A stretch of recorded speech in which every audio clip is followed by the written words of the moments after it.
शाहिद खाकान अब्बासी और मिफ्ता के जाने से पार्टी को बहुत नुकसान होगा। राना सनाउल्लाह ने इन रहनुमाओं की अहमियत बता दी।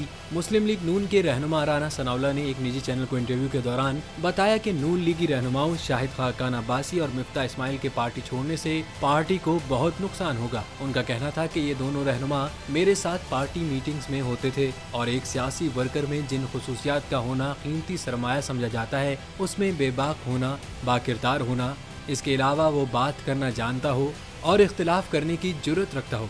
जबकि कुछ लोग चापलूसी के जरिए आगे बढ़ने की कोशिश करते हैं, लेकिन इन दोनों रहनुमाओं को पार्टी का अहम सरमाया तस्वुर करते हुए राना सनाउल्लाह का कहना था कि शाहिद खाकान और मिफ्ता जैसे लोगों का अपनी जमात में मौसर किरदार था, जिससे दूसरे लोग भी मुस्तफीद होते थे।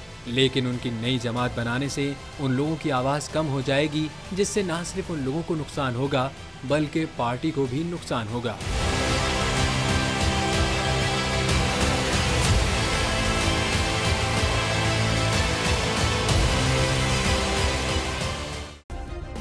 सब्सक्राइब करें और बेल दबाएं ताकि कोई खबर रह न जाए।